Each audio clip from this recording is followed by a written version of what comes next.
If you're like me, getting up in the morning is something that you absolutely dread. I feel sluggish, tired, irritable, and muzzy headed. Thankfully, things do tend to improve as the day goes on, usually thanks to a few well timed cups of coffee. But this means that by late evening, I'm feeling great and really productive, and the last thing on my mind is going to bed.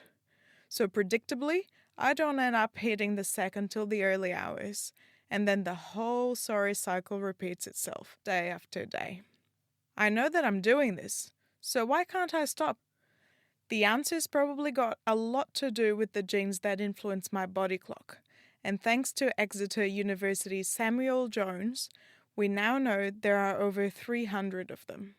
We all have an internal clock which doesn't just keep the time, it's responsible for the release of hormones at the correct time of day, for maintaining your temperature, telling you when to be tired and when to be active, and a whole host of other things. But it seems that some people have clocks that run slightly differently. So people who call themselves evening people have a clock that runs slightly slower than those who would call themselves morning people. And so one of the things we really wanted to find out was, why is that? Is there a genetic basis for this difference? And so our study, with the help of data on nearly 700,000 people, compared their genetics against whether they're morning or evening people.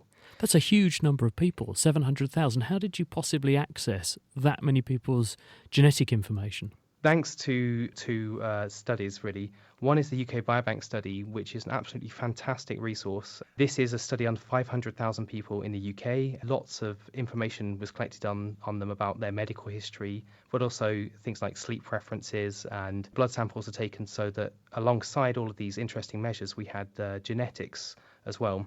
But on top of that, I was also granted access to some data from a company called 23andMe. Now, they're a private personal genetics company. You can send a spit sample to them and they will send you your genetic information back along with your predicted risk of different things. We combine these two data sets to get nearly 700,000 people. So how do you pick through the genetic information from those individuals to find the bits of the genome which might be related to whether or not people would self-identify as a lark type person or an owl, a nighttime person? At the core of it was a really simple statistical analysis. We're correlating whether people have a specific version of a piece of genetic code versus whether they're a morning or evening person. And we identified 351 areas of the genome and isolated that down to 351 genetic changes within those regions. So in essence, you're saying, if I look at enough people, I might see the same change in the same bit of the genome cropping up repeatedly in people who are a lark or an owl, and that tells me there's probably a connection between that bit of the genome and that particular behaviour of those people. And that's right. Now, those 300 plus genes or genetic areas that you've been able to identify with the study, Yes. if you look at the sorts of diseases that people who describe themselves as either morning people or nighttime people do and don't tend to get on average, Yes. are there any genes that you've pulled out that would explain some of those associations? Yes, we did. And so what we found was that being an evening person does seem to give you a greater risk of schizophrenia and lead you to have a lower subjective well-being across your lifespan. Is one hypothesis then that the reason a person who is, say, at higher risk of schizophrenia because their body clock is dictating that they live their life at a certain rate and a certain time, but social conventions and social norms are dictating they live their life differently, and it's that disparity between the two that's accounting for their disease risk? Absolutely, that's one current working hypothesis. Because you're genetically predisposed to be an evening person, you have to try and fit in with societal norms, try to fight your body clock in order to make yourself get up in the morning to go to work or to go to school. So that is a current working hypothesis, and we actually have some data to be able to test that out, to try and compare people's actual activity and sleep patterns against what their genetics tells them they should be.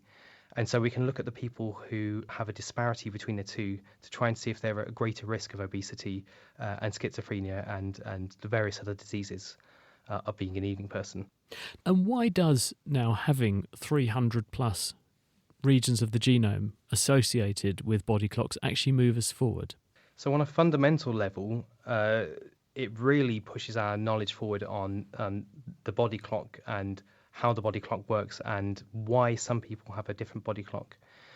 The fact that so many genetic regions seem to influence your preference suggests that it really is hard-coded into your genes, whether you're a morning or evening person. And this is important, I think, on the societal level, because we need to recognize that morning people and evening people might need different working patterns, for instance, to avoid giving them a greater risk of disease. And also, the study has highlighted quite a few genetic changes which also might be useful for investigation of potential therapeutics, such as drugs to treat things like jet lag or even more serious disorders of the body clock. Samuel Jones from the University of Exeter. The study documenting those findings has just come out in the journal Nature Communications.